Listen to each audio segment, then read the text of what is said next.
Well, Erica, sad news. Oh no, what happened? Trump is still alive. Ah, I had a feeling. I had a feeling. I'll have to put the champagne back in the fridge. Exactly. Put the champagne back in the fridge, cancel the parade. Everyone back to Yeah. work. I'm not going to lie, with the rumors that were going on this weekend, I had a song queued up. I had a t-shirt queued up. Like, I was ready to go. I was too. I had a message queued up ready to send to my team like, take the day off. It's even better. I don't have a team. It would just been my family. I'm like, guess what, guys? Hello and welcome to Two Queens, Two Crowns. I'm your host, KJ Miller, founder, lecturer, and content creator. And I'm Erica Meganelli, pop culture comedian and content creator. And this week on the show, we've got a lot to talk about, including, have you listened to Sabrina Carpenter's new album? Mm-hmm. Yeah, I have. Okay, all right. So we need to talk about it because I shared my quick take with the internet, and a lot of people are telling me it's the wrong take. I didn't see your take, so you'll have to tell me what you said. Yeah. So we have to talk about Sabrina's album. We also need to talk about the Gaylors. The Gaylors are crashing out. Have you seen are this? they? No, I think I've made it so they like never show up on my For You page now. Yeah, I'm a little scared of the Gaylors, to be honest. Yeah, me too. I waded into those waters early on in my fandom and quickly decided, let me wade right on out because it is crazy out here. No, same. Like I went and like when I first saw the theories, I went and like looked at all of them and I was like, I don't think this is not for me. Backing out. Yeah, I was like, let me just back right on out. Homer Simpson right into the bush. Yes, right into the bush because it felt like anything I said, I was definitely going to say the wrong thing, and I was like, you know what? I'm not a part of the LGBT community, so I don't even know what I'm allowed to say. So I have been backing out, but it does appear as though the Gaylors are having a bit of a crash out. So we do need to talk about that. Is that because of the engagement? Yes, the engagement has sent them into the ether. So we need to talk about that. I can't wait. I want to talk about some things happening in the tennis world. Tennis was very exciting this week. Were you keeping up with U.S. Open? You know, I did see a few things, a few little dramas, but I don't know the extent of it all because I wasn't keeping up with the U.S. Open this year. Okay, well, some things to catch up on there. And then a few bips and bops, Northwest might make an appearance. Blake Lively, Ryan Reynolds might make an appearance. A little bit of black news, so it's going to be a fun one. I actually almost commented on my Instagram, but I didn't want anyone to take it the wrong way about how excited I am for black news. So like I feel like if they didn't listen to the last episode, they wouldn't have gotten it. So I didn't want to like go into a whole thing, but I am very excited for black news because we had a blast last week with black news. We had a blast, and there's some good black news this week. So yeah, I think we're in for a good one. Buckle up. Yeah, let's dive right in. All right, so let's start with Sabrina's new album. I haven't heard your take. You haven't heard my take. So why don't you go first? What do you think about this album? Okay, so I listened to the whole Man's album. Best Friend. Correct. So no, you're good. I listened to it. I think actually I listened to it the morning it was released. So I was like one of the first people. I listened to the whole thing. Obviously, I like that first song, the Man-Child song. I like that one because I think because I've been exposed to it so much on TikTok that now it's like, I like that song. The rest of them, I was like, I expected more. I will say I went through the credits of every single song, and the ones that I liked the most were the Jack Antonoff songs, which I feel like was the opposite for a lot of people. People were like, I hate every song that he does, but I liked them more. I thought the beats were better on those. But overall, I just wasn't super impressed. I don't know. Nothing stuck to me. Now, maybe if I see something on TikTok and it starts getting viral and I hear it over and over and over and over, I might find one that I really like, but it wasn't just, I don't know. I was a little disappointed. Yeah. Okay. Well, this might shock you or it might not. I have the same take. Okay. Yeah. I was wondering. I was extremely underwhelmed by this album and honestly disappointed by it. And the reason I say everyone is in my comments saying I have the wrong take. Now, not everyone. There are certainly people agreeing with me. But what most people seem to be saying is I need to listen to it more, because a lot of people say they didn't really like it on their first listen, but after their like second, third, fourth listen, they really like fell in love with it and now they're obsessed. And which I can believe, and I am planning on listening to it again, and so that I can do a more in-depth review on my YouTube channel. The take I gave on TikTok was just my first impressions. But I will say to everyone saying that, what I feel like I'm hearing from them is the songs are catchy. So the more you listen to them, the more the sort of like earworm barrels itself in, and you're like, oh, and like once you start to feel like it's familiar, and that makes sense, because I do think Sabrina is very good at writing a catchy pop song. And we know that, and she's working with great producers, like you said, Jack Antonoff, John Ryan, Amy Allen is one of the main writers. She's known for writing amazing pop songs. Like, she's good at that. And so, sure, I'm not saying the songs aren't catchy. I'm saying, kind of how you said it, you expected more. I expected more. And to me, this album, and we'll play a snippet of one or two of the songs just for our listening audience, but for me, first of all, the whole thing felt very one note, and it felt very much like she was doing a bit. She was like, oh, I'm going to adopt this country twang and I'm going to sing these like jokesy, cutesy, I don't know, like super sexualized, super sarcastic, very anti-man. Super anti-man, and all in a country twang. And to me, when that defines the whole album, it starts to feel like a character and like a bit, and not like a serious artistic work. And this is the other thing people kept saying to me in my comments. They're like, well, it's not that serious. It's not meant to be deep. It's just meant to be fun. And it's like, well, I can understand that. But again, I just felt like she had more to give. And so I thought she was going to give more. And so for me, it just, I don't know. It was disappointing. I don't know. I agree with that take. It fell flat for me. I was even like going, because I was so disappointed. I was like looking for a song that I really would like catch myself singing, I guess.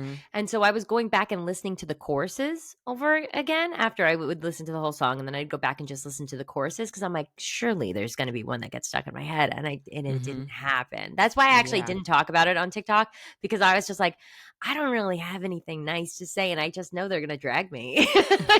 They're going to be so mad when I tell them I just didn't like it that much.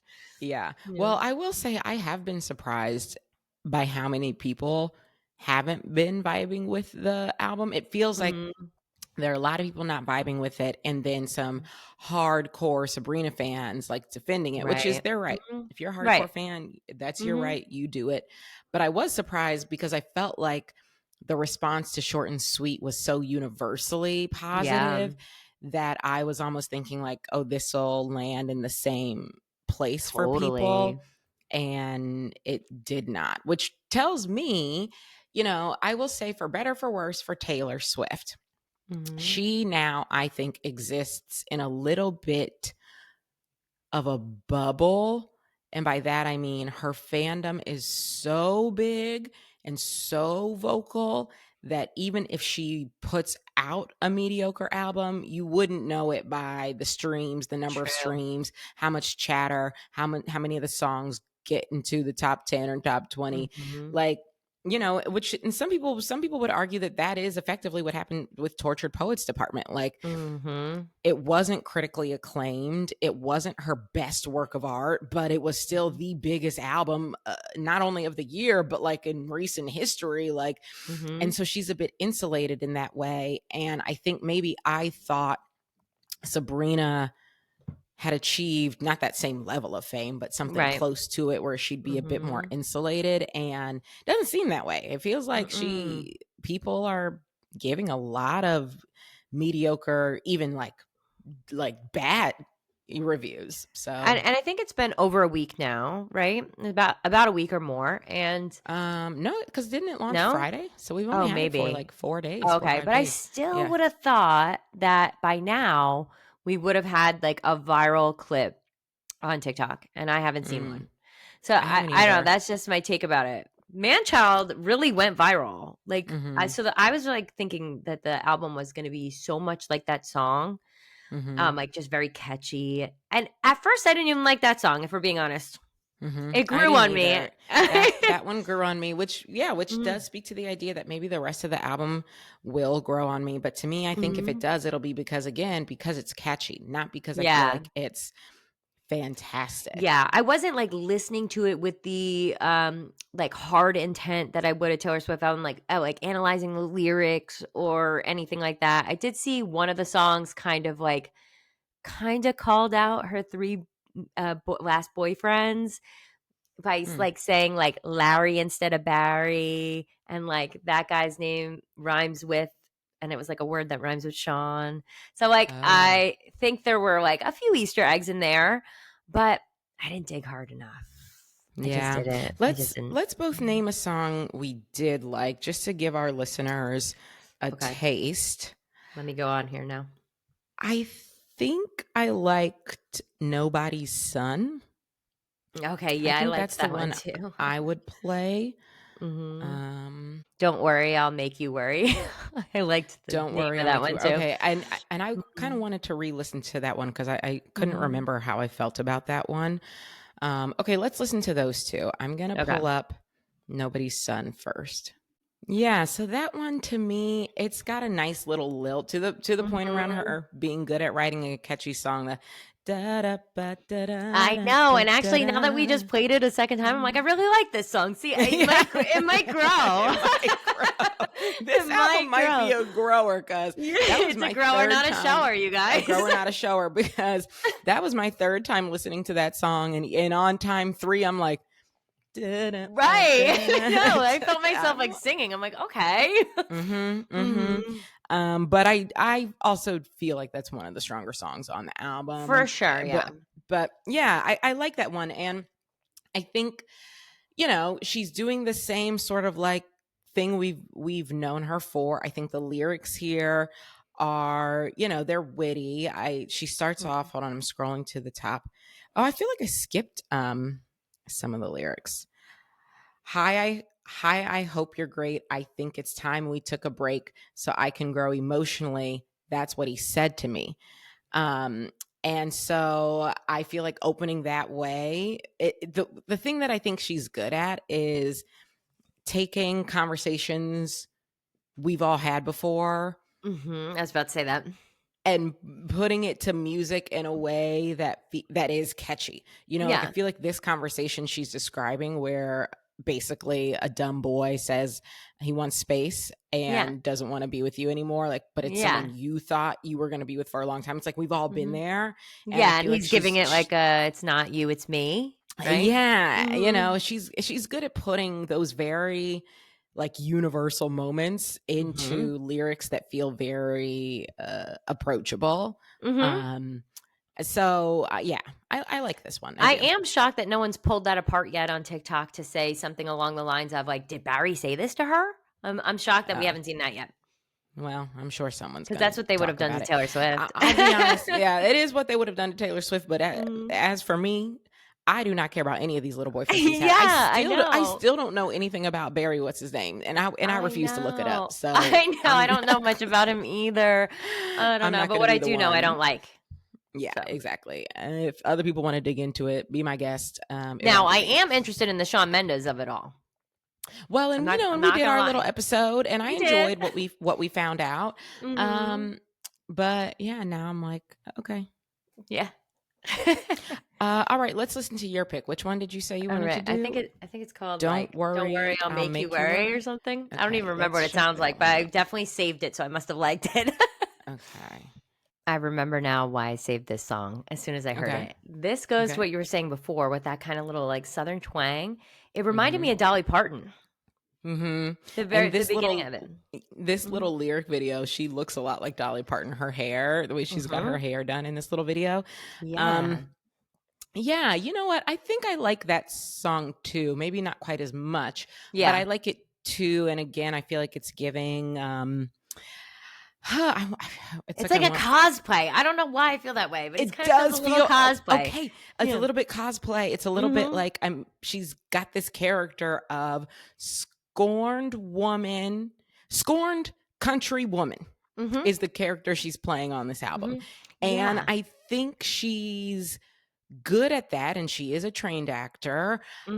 So she's good at that, but I guess to me it feels like a character. And so while it's not landing as like what, it doesn't feel necessarily authentic to me. And I think because it feels like a character, it also feels like it's lacking depth. But that might have been what she was going for. Characters go, right. Like I think she's doing a good job playing the character. It's just like it doesn't have some of the depth I think I was hoping it would have. And the aesthetic is like kind of giving like 80s single working woman. Like the aesthetic is like very like business attire, like kind of vibe. And there's like telephones and with cords and like, I don't know. It's getting 80s working woman. Working girl. Yeah. I can see a little bit of working girl in there. I definitely am catching the Dolly Parton, and I know that is one of her idols. And I can appreciate what it is she's doing here. And maybe like my expectation of more isn't the right expectation to be putting on her. Maybe this is just like what she wanted to achieve with this album. And she did achieve something here. Like I do think there's a lot of catchy songs. I do think her pin as it relates to being the like sarcastic, witty girl is still intact. You know, there's a there. It just for me, as a follow-up to Short and Sweet, I think I was hoping for more depth because I'm a newer fan of Sabrina. So I was hoping this album would help me understand her a little bit more as an artist and as a person. And I don't really feel like I got that. And to everyone who will get mad at us for this take, I will say I will give it a fair shake of a second listen. Like I won't just stop there because I do think some of it will grow on me. But right off the bat, initially, I was a little disappointed. Yeah, same. All right, well, I'm glad we dug into that. And yeah, we're both going to listen again. And maybe next week we'll come back and be like, oh my God, it's my favorite album. Yeah. I don't think that's going to happen, but yeah. You never know. Crazier things have happened. You never know. All right, let's get into some tennis news. As you know, we're both sports experts, so this is definitely I'm probably gonna not know any of these tennis people. Well, one thing about me that probably won't surprise you is I only tend to pay attention to tennis when there are Black girls playing. Yeah. And as it so happens, a lot of Black girls are playing right now. We have Coco Gauff, we have Taylor Townsend, and we have Naomi Osaka, who I know is Japanese, but she's also Black. So I will claim her as well. And we just got a lot of Black girls playing tennis, and they've all been in the news. Most in the news has been Taylor Townsend. So I was about to say that. Yeah, I did see that. She kind of got into like a thing on the court with another player, but I heard that player is like known for kind of being a bitch. I don't know if that's true. No, but she handled it well. I heard. She did handle it very well. So let me look up this player's name because I know okay. So this is what happened. She played someone named Helena Ostapenko, or it might be pronounced Jelena Ostapenko. We're unsure. It's one, right. But what unfolded was during the match, Taylor hit what I've learned is called a net cord. And that means the ball hits the net on its way over into the other court. Okay. And so I guess typically when that happens, you apologize. Okay. Seems weird, but sure. Sure. And she did not apologize. Okay. And Ostapenko, like, I guess, was expecting her to apologize. Now, to be clear, it's not a written rule that you have to apologize. And just based on what I've seen, from people who do follow tennis more, it's like, it's one of those courtesy things that does happen a lot of the time, but doesn't happen all of the time, right? Mm-hmm. Like, and if it doesn't happen, that doesn't mean that somebody's being an asshole. It's just like, okay, you know, like, what if you don't notice? She's in the middle of a game. Like, I'm sure that's not the most important thing to her in that moment. So anyway, she didn't apologize for that. And then I guess the other thing that, according to Ostapenko, she was upset about was during warm-ups, Taylor Townsend warmed up right on the court. And I guess you're supposed to warm up farther away. I don't fully know the lingo, but she went straight up and started doing her warm-ups in a way that I guess, again, maybe common courtesy would say you don't do, but it's also not against the rules. So these two things really pissed her off. So after Jelena and/or Helena lost the match, I don't know which one it is. After she lost the match, Taylor goes up to her to shake her hand, as is customary, and that's when Jelena goes off on her and starts saying, you're not educated and you have no class. Yes. Ooh, and just yelling at her. And Taylor, because you can hear the last part of what Taylor says to her from some fan camera. Taylor's like, you need to learn how to take a loss better. Great job. Great play. You know, have a good day. Turns around. You know, so she but like is also true. Right. Like, you do need to learn how to take a loss better. You wouldn't care about any of that if you had won. If you had won, you wouldn't be sitting here arguing with me over some net cord in my warm-ups that happened 2.5 hours ago. No, so this is you being a salty little bitch. Basically. Sore loser.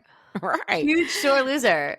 Huge sore loser. So not only has the entire world sided with Taylor Townsend because obviously she didn't do anything wrong, but also now multiple people are coming out and saying that this girl is just rude. She's racist. This is not the first time. Like, right. Apparently she's had incidents with other players before. Yeah. Yes. Very validating for Taylor.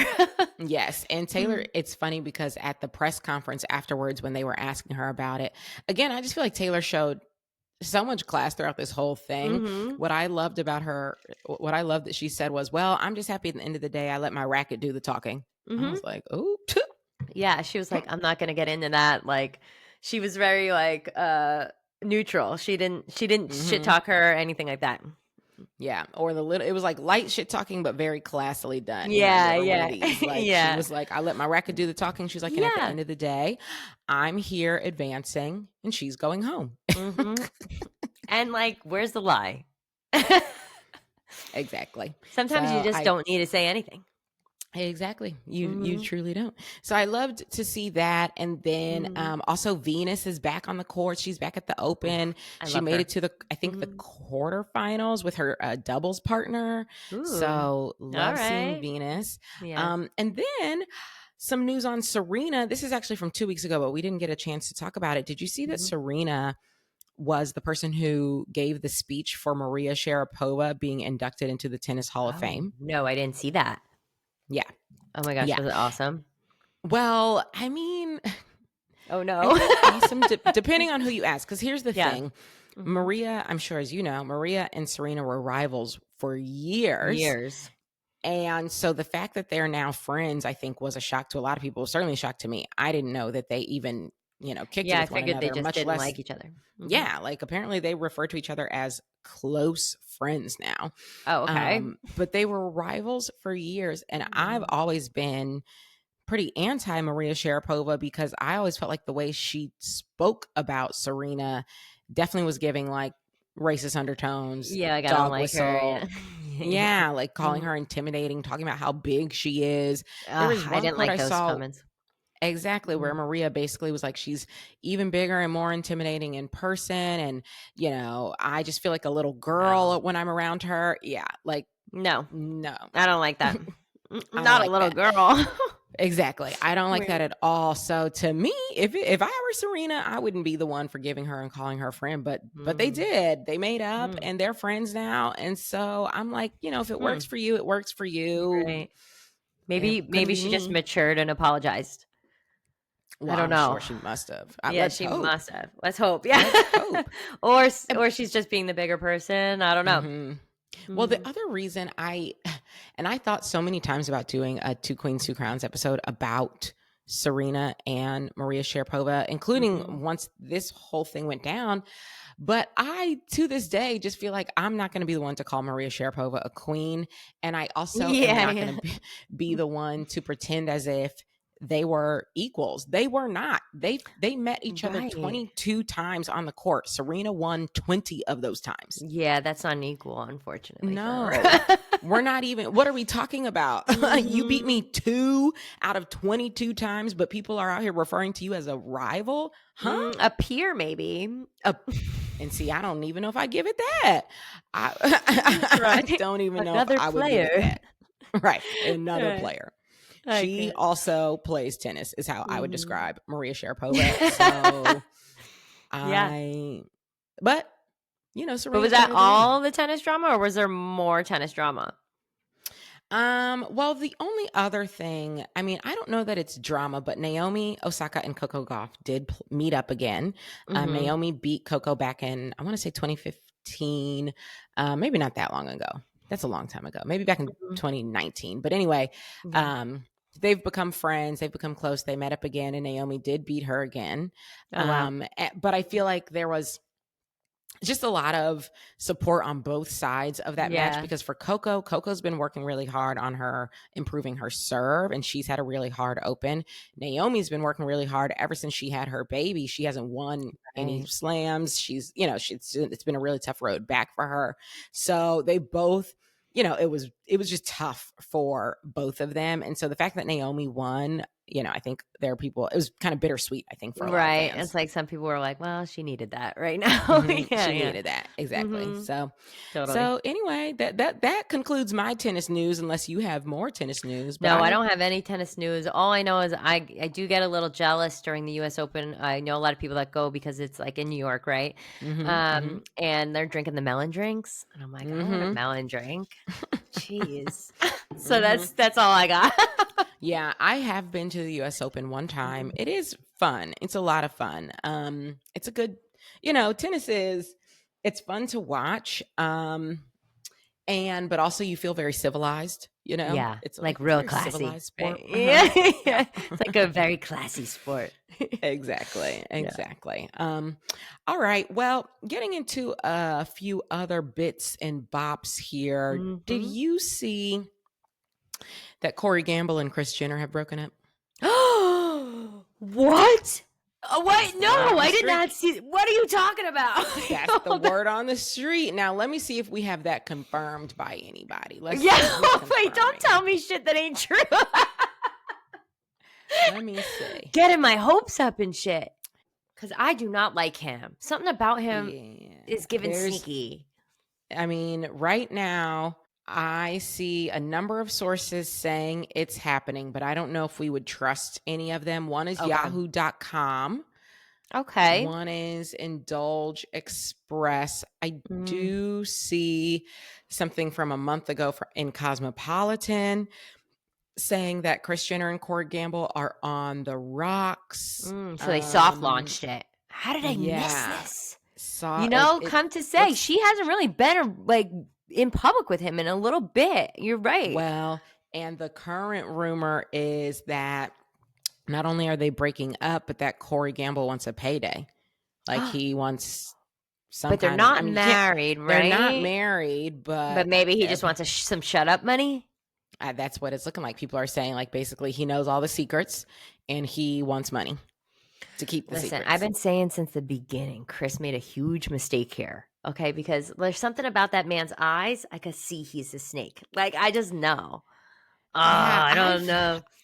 I can't say I've ever liked him. And I do recall the way he spoke to somebody in that family. Yeah, the kids. Crazy. Yeah. That's what got me crazy too. Yeah, it was Courtney's kids. It was Courtney's kids. I'm pretty sure. Yeah. And she yelled at him. I mean, yeah, and she yelled at him. She was like, don't speak to my children that way.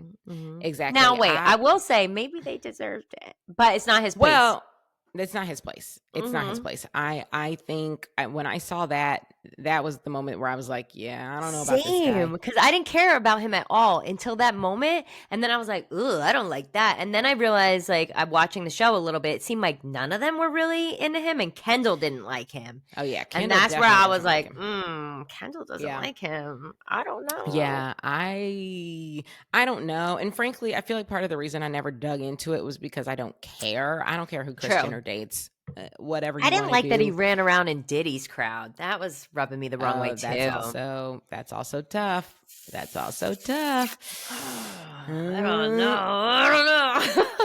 So I don't know. Also, just to add in, I'm not like the hugest Kris Jenner fan or something. I'm not like wishing her the best every day or something like that. So I don't really care. I don't really care either way. But I do like to feel validated when I think that somebody is like a bad apple. So it's giving me a little bit of validation. Yeah. Well, I guess good luck to her. Again, I can't say I care all that much, but apparently. Well, apparently, I kind of want her to not pay him. Is that bad? Because I want to know what he's got to say. I kind of want to know what he's got to say. Well, that doesn't mean I like him. Also, I feel like at least some of what he might want to say has to be under NDA. There's no world where she'd be with this man for this long with no NDA. That's what I mean. I don't know. She seems like she'd be like the dumb in love type. Not going to lie. Yeah. And I was never convinced that they weren't married. I felt like they maybe at some point got married. Oh, see, in secret. I never thought they got married. I feel like Kris is not interested in marriage anymore. That's my hypothesis. I go back and forth because sometimes they were acting like they were married, and for a while there, she was wearing a ring. I don't know. I'm gonna need more information. When I hear from the Harvey Levin mouth on TMZ, then you'll get my whole take on TikTok. Yeah, we'll keep our eyes on that. Yeah. Well, all right. Now let's turn our attention to the Gaylors. I can't get behind the theory. No, I really can't either. But I will say, when I've spoken about it, which again hasn't been for months and months, and I barely spoke about it when I did. But part of my take was, this just isn't something I feel comfortable commenting on. Like, I don't feel comfortable commenting on Taylor Swift's sexuality and if she's secretly gay or bi. Like, to me, I don't feel comfortable with that. And even me saying that, there were Gaylors in my comment section. And by the way, for anyone who doesn't know or hasn't put it together, Gaylors are Taylor Swift fans who believe that she is gay. Some of them, I would say most of the ones I've encountered online believe she is gay, not just bi. Yeah, right. Gay, and that she had a relationship with Karlie Kloss. Yes, that she was in a full-blown relationship with Karlie Kloss, and that all of these boyfriends have been beards so that she can continue to be in the closet, but that she is fully gay. I have also seen some Gaylors who support the idea that she's bi, but again, doesn't want us to know that. So she only, lets the public into her hetero relationships, but none of her same-sex relationships. Okay, so that's who Gaylors are. And even my take of, I don't feel comfortable commenting on it. There were Gaylors in my comment section saying, like, that makes you homophobic, because why do you feel comfortable commenting on her hetero relationships, but you don't feel comfortable commenting on the idea that she might be homosexual? And I'm like, because I'm straight. I don't think those are the same things. But also, yeah, it's like, I feel comfortable commenting on that because I've lived a life of a straight person. I haven't lived the life of a gay person, so I can't comment for that. Like, no way. Yeah. Well, see, that's part of it. But then also I'm like, well, what I'm saying is I feel comfortable commenting on her public relationships. Yeah, which she's never come out with a woman. She's never come out with a woman. She's never come out and said that she's attracted to women. And in fact, she has come out and said that she doesn't like the fact that people twist when she was spending time with her female friends, that people tried to turn it into something else. So I'm like, that's why I don't feel comfortable commenting on it, because yeah, they're in my comment section every time I make a Taylor video, actually. And they'll just like say things like, well, this is a beard and like whatever. And I'll just ignore all those comments. I won't even comment back, because I'm like, yeah, I'm not getting myself in any sort of trouble. I don't believe the theory anyway, so.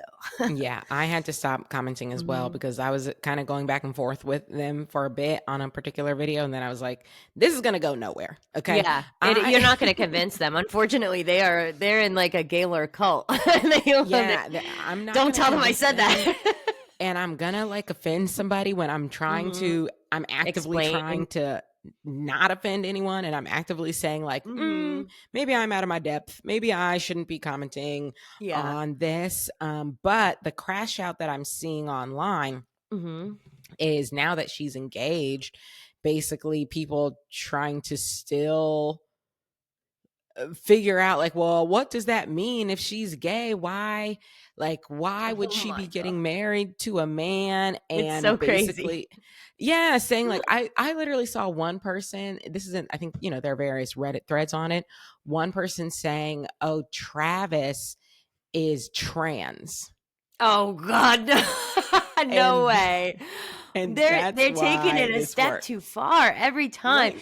Like it's giving corkboard with strings and like it's too much. We've got to pull this back. We have to.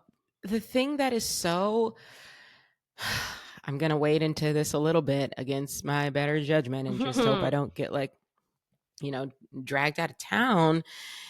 The thing that I found to be so difficult about this take, the Gaylor take, was there were so many people basically saying, if Taylor isn't gay, then she's a terrible person because she's been putting so many Easter eggs about being gay in her music for years, right? And if you go down, if you just find any one of these creators, they'll have a playlist about all the things that have proven that she's gay, and all the lyrics, all the photo shoots, all the references, all this, that, and the third, right? And so in their mind, they've built up this story so much that what they have said is, if she's not gay, she's a bad person for like causing us to believe she's gay by doing all this, that, and the third. And that to me is a very, very tough take, because now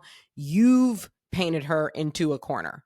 Like you're effectively telling her it's not safe for her to come out and say she's not gay, because in your mind, that means she's been, trolling the LGBT community for years and years and years. So now she, even if she wanted to come out and just plainly state, I am a heterosexual woman, she couldn't do it because you guys have basically told her you wouldn't accept it, and that would make her like scum of the earth. Which is, that's confusing to me. No, it's confusing. And also I'm just like, this is what the kind of shit that ruins Easter eggs for me, where sometimes I can't finish watching some of your videos, like not you personally, but like the fandom. I can't finish some of the videos because it feels like we're going into a tin hat direction instead of just like having fun and like dissecting the lyrics.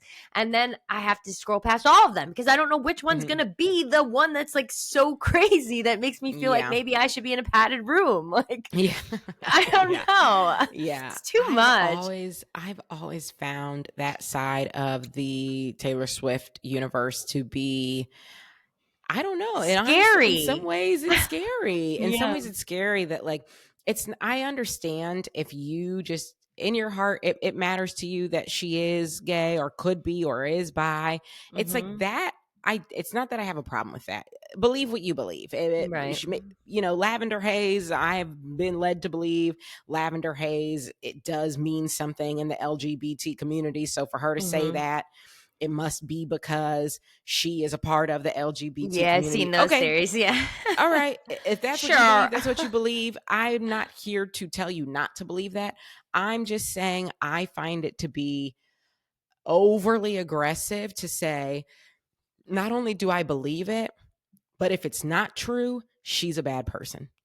Yeah, I think that's a step too far. I think that's too far. Yeah, a step too far. We're taking some of it a little too far. It's too much. Yeah.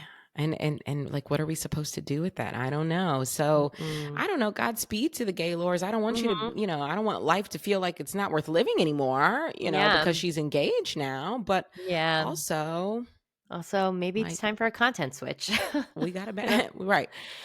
You got to back it up. Mm-hmm. All right. Well, the other thing I just figured I'd throw in here before we get Mm-hmm. to the little bit of black news is I would just like to state on this platform, since I've stated it on other platforms, the people commenting on Northwest. Listen, I didn't even say anything about Northwest, but I will here. You do your thing. Let's hear it first. Okay. I just really wish people would stop commenting on Northwest because Northwest is a child. She is 12 years old. And I understand that a lot of the creators doing this, in their minds, they're not talking about North. They're talking about North's mom and dad and their decision to let her dress a certain type of way and how that's inappropriate. And they want to talk about, by talking about North, what they're really talking about is Kim. No, what you're really talking about is North, because the content I'm seeing, it is people putting full body photos of North behind them on a green screen and then pointing and talking about every single last thing that they think is inappropriate. Ma'am, this is a 12-year-old. So please let me just state, whatever it is you feel, you really could keep it to yourself, because this is a child. I have no respect for that. I have been blocking creators left and right for that. I just don't respect it. And so I want to say it here as well, in case anyone thought you and I were about to get up here and start judging a literal child. Never. No. My take on it was, as soon as I saw the photo, I sent it to my best friend and I said, dang, Northwest is grown. Because first of all, I just thought Northwest was like a baby. And then as soon as I saw that picture, I'm like, okay, Northwest is like a grown person now. Like, I couldn't even believe it. But not on her clothes, just like in general. It looks like a grown person. I'm like, wow, okay, here we are. The Kanye West's kids are grown now. Yeah, see, and that, I mean, I hear you, but she's not grown. Okay, right. So she's not grown. So here's the thing, though. I sent that to my best friend and I said that. I could have taken it and put it on my Instagram story. Did I do that? No, because everyone would have taken that the wrong way, okay? They would have taken that and ran with it like, oh, why are you talking on a child and making it seem like she's dressed like a grown-up or like whatever. And then after I sent it to her, we're having a conversation about it and I go, how old is she? Because in the picture, I was thinking she was like 17. And then I look it up and I'm like, oh, she's 12. And I was like, and then I followed it up with, I know people are going to start dragging her for this outfit on the internet because she's 12. And I'm going to get pissed because I hate when people talk about kids. It makes me so mad. Exactly. And she's so young. And here's the truth of the matter. She's also Black. And young Black girls are hypersexualized at such a young age and told that we look grown even when we don't. And the reality is, regardless of what she's wearing, there are people who will see her and her body type and make assumptions about how old she is or how old she looks, regardless of what she has on. And this is true for so many little Black girls, which is why I just really feel very passionate about, like, reiterating, she is a child. She's a 12-year-old child. And like, regardless of what she has on, I don't respect people picking her apart or saying this, that, and the third. Like, when she I also don't know why they're mad about her outfit. Because like, let's just talk about her outfit for a second. It was like a unique outfit. Like, she's got style. Like, she's got I don't style, understand. She's allowed to. And young, like, I have nieces her age, they wear what they want to wear. And yes, as a mom, as you can, tame it down, things, whatever. But like, you're also trying to help your child at that age make their own decisions and feel comfortable in their body. And like, I will say, for the young girls that I know who are around that age, who struggle with feeling comfortable in their body, when they find something that they feel like is flattering to them, you want to encourage it, because they spend so much time feeling bad about and insecure about their body. If they find something they like, 99 times out of 100, you want to encourage it, because you're just like, you're happy that they have found something that they like and that they think works for them. So for the people to then put her picture up and start tearing it apart, when I just, not only do I remember being that age, I have nieces that age. I just know what it feels like to be a little Black girl being judged for your body and growing into your body before the world thinks that you should have those body parts. And I hate all of that. And I just want people to know, you're not going to get it from me ever. Yeah, and like a lot of people were judging Kim too, and I'm not like a Kim stan, so for like I'm not going to just go running around defending Kim all the time, but like I think Kim does a good job of letting her be herself without it being like overly sexual. I know people were kind of like overly sexualizing it, but I don't think that outfit wasn't sexual to me. Looked like a normal, like I want to compare it to like Limited 2 when we were kids, like that was like my jam. That was my store. I could see myself going there and picking out a matching set. Now, I don't have the money she has, so I won't be like as cool as her outfit or whatever, but being in that outfit and just feeling confident in it, and I think that's just her version of that, right? And I think Kim does a good job of allowing her to be herself unapologetically, and also probably sheltering her from this, which is great. But it's going to be hard. It's going to be hard growing up to shelter her from it, and it sucks. Yeah, being a kid's so hard. I I don't know much about Kim's mothering abilities, but I will say I think it is hard to be a mom to a daughter who will be judged and sexualized no matter what she wears, no matter what she does. I think about Blue Ivy on tour with her mom, and how to me it was such a beautiful display of Beyonce like nurturing her child, helping her child grow and grow her skill level, and then giving her sort of that reward of you've worked hard, like now you get to do even more on my tour. I thought it was like just a really beautiful display of mothering. And even in that, I had people in my comment section saying, calling Beyonce a bad mom for putting her on a stage like that, and giving her the opportunity to be sexualized in that manner, because of course she's going to be when she's performing for hundreds of thousands of people every night. And, so I just know no matter what, people are going to judge you as a mom. So it's just not something that I personally like to get into really at all. But I especially don't like just seeing all these people trying to use that as an excuse to basically shame a child. I don't like that. Every Northwest video, positive or negative, that comes across my FIP, I'm like, swipe. I don't want to see nothing about Northwest. She's not in my age range. There's nothing for me to be concerned about with what's going on with Northwest. Now, when Northwest is like in her 20s, when I'm going to be too old to talk about it, cool, I'll watch her drama. But like she's 12 years old. I'm like, I don't give a shit what she's doing on Roblox. Like, get out of here. Exactly. You know what I mean? Exactly. When she's grown, maybe we'll have a different conversation. But for now, when she's a literal child, no. Yeah, and I feel bad for Northwest because the media circus around her parents it's got to be double as hard to be a child. Totally. Completely agree. Completely agree. All right. Well, that brings me to Black news. Black news. And I actually, now I do think this has crossed over a bit, but I don't know if it's made its way to you. Have you seen everything going on with the host of the Cutting Room Floor podcast and the job description she put up? Okay. Nope. All right. Oh, I'm going to key you in. New drama I never heard. Okay, so the host of the Cutting Room Floor is this Black woman named Recho Omondi, and apologies if I'm saying that incorrectly. She recently put up a post seeking an assistant, and the internet went wild because this is a full-time position in New York City that pays $55,000 and has no benefits. Is it part-time? It's full-time. Oh, the expected hours, I think she said, are 8 to 6 every day in office. And the salary is $55,000 in New York City. No benefits. That's an internship. And it's in it. Okay. And so people really have been really going in on her for saying like, I think the post itself, once people saw the post, they were like, no, absolutely not. But the problem is she's also been going back and forth with people who have told her like, this is not enough money. This, like, you can't expect people to live like this in New York. It's not 1975.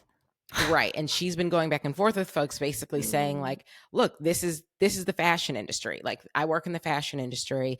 This is, this is not a job for someone who like has kids. This is a job for someone who's gonna have a roommate in New York and who wants to grind it out to get to that like next level position.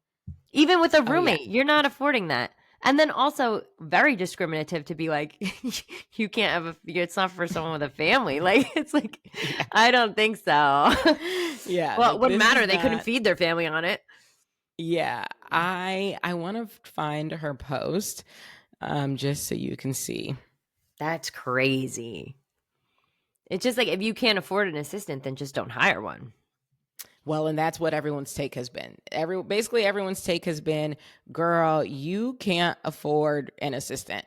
Like, especially not for what it is you're describing. You can't afford it. So well, wait, if this was a remote position, it's still too low of a dollar amount, but I can kind of understand that if you didn't have to like commute into the city or live in the city, maybe. I agree. Part-time remote. That's a part-time remote salary. Yeah, I think if it were remote, you could maybe get away with that. But I think requiring someone to live in New York City, to work in New York City on that salary is just a little insane. No, it's crazy. Let's watch a little bit of what she said. Oh, there's a video? She doubled down hard. Okay, I'm going to play. She apparently posted, and by the way, the Cutting Room Floor, that podcast is only available on Patreon. And so the way this job was originally posted was she sent an email to her Patreon subscribers with the job description, and the salary and everything else. So the people that support her the most? Yeah. So then it went viral. And so she put out, I guess, an episode to her subscribers addressing the scandal. Like, so why'd you guys tell everybody? So let's listen to see what she had to say. Okay, good morning, guys. As promised, I'm here to address the now viral scandal that happened with the Cutting Room Floor this week that I'll refer to as 55k-Gate. If you're not on TikTok, then you probably have no idea what I'm talking about, so I'll just do a quick recap. This happened on Monday afternoon, August 25th, when I posted a video to TikTok about a job opening at the Cutting Room Floor. And the job was for a full-time junior role called a studio coordinator. And there was also a link to the job description in my TikTok bio with more details that included the compensation, which was $55,000. And it went viral, okay? People were saying this is not a livable wage, especially not for full-time in New York City in 2025. And it just launched this whole conversation about wages and salaries and exploitation and abusive practices under capitalism, labor law compliance, and like income taxes and HR and recruiting practices, and even business structuring, with people ultimately saying like, you're not ready to hire if you can't pay a certain amount. So by now I've heard everything, I've seen most of it, and I can appreciate kind of everyone's input because there were some really thoughtful reactions in there that were interesting to watch. Monday night, the same night that I made the video, I went on TikTok Live, which I quickly realized was not the best format to address this. So I'll speak to it here. I'll speak to it on Patreon because you guys are the paying audience. Your subscriptions are genuinely what funds the show. I say it every week. I say it all the time. And you guys are the customers. You guys make this possible. So it makes sense to address it here. Now, I want to start with the job itself, okay, and why I think it caused such an uproar. Between my video, the one that I posted, and the job listing, the way it was outlined in text, we did a poor job communicating it. I mean, it was so poorly communicated that therefore it was poorly understood, right? Because people assumed that this role was going to be severely overworked, that they would be, operating the business and producing and booking the show, and that they were going to be my personal assistant. And that just wasn't the case at all. I think our misstep was that we made the job sound like it was going to be these 3 very demanding jobs all wrapped up in one for a really low salary, which again is not the case at all. And again, it's unfortunate because when things get like this noisy, you know, you don't really have the opportunity to clarify the details in a way where people are receptive to understanding it. So people just assume the worst. And, you know, there's a lot that I could explain. And I think one of the main learnings I've had about this is that I don't know that like a platform like TikTok or a global public sphere is the best place to do recruiting. I don't think that's a good idea probably, but here's what we've decided to do. We've decided we're no longer hiring for this role. Okay. And there's hundreds and hundreds of people that apply to this job, but we're not going to be selecting anyone. We kind of made a mess out of this unintentionally. And we feel it's best at this time to just freeze the hiring, because the last thing we want is to bring anyone into the operation who feels negatively about it, who feels like they had to take it because they're down so bad. Like we really don't want that. And I think in the meantime, internally, we have a lot of work to do. We're going to figure this out. We're going to, you know, work with recruiters. We're going to get our HR in order and just kind of work internally to like even redefine the job description so that it actually accurately reflects the scope of work, which I don't think it did before. I think it was very confusing. But we're a small business, you know, we're learning in real time. There's only 4 of us, 4 full-time people. And this was a wake-up call, I think. I mean, I think as the business grows and the guests get bigger and the stakes get higher, we do need to be a lot more buttoned up. So I think this was like a big learning that I'm grateful for ultimately. So we're just going to take a beat. We're going to kind of redefine our positioning and come back to the job market in a more sophisticated way and freeze hiring in the meantime. One thing I will say though, as a last note, is we had to publish the Gwyneth Paltrow episode first due to our obligations. You know, we have something called a content calendar and a publishing schedule that was agreed upon months ago with multiple parties. So by publishing it amidst all of this, it kind of gave the impression that we were ignoring this or that we're being tone deaf, but it was really just a work commitment. You know, I actually wanted to address this yesterday, but we kind of had to just get that out of the way so that we could speak about it today. So anyway, again, I appreciate y'all for listening, appreciate y'all for being here, for being subscribed here, and we're going to move forward. That was comical. I took notes. I took notes because that was okay. That was ridiculous. Let's hear your notes. Let's hear your notes. First of all, I'll just start off with, why was she mansplaining content schedules to us? I don't know if you know what a content schedule is. No, girl, we know, and you could have put it off. Like, if you're not in a contract with Gwyneth Paltrow on when you're going to release your fucking episode, like, maybe you are. I don't know. Maybe you are. Okay, but then I just did a few rough numbers, just like, just so we know, okay? So, before taxes, this is, okay, because I don't know what the taxes are going to be. I don't want to get into all that. Before taxes, you're looking at walking away with about almost $4,600, let's call it $4,500 for the month. Okay. The average rent for a 2-bedroom in New York City is $5,507.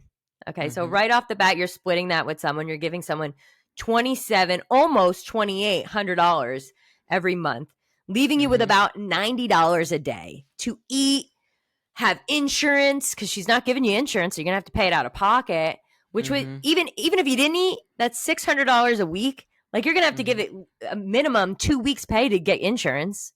Like, so I'm going to go ahead and say that person would be broke, completely broke, not able to eat or buy groceries. And and that just took 5 minutes of a Google search and a few little notes that she could have figured out before she put that up.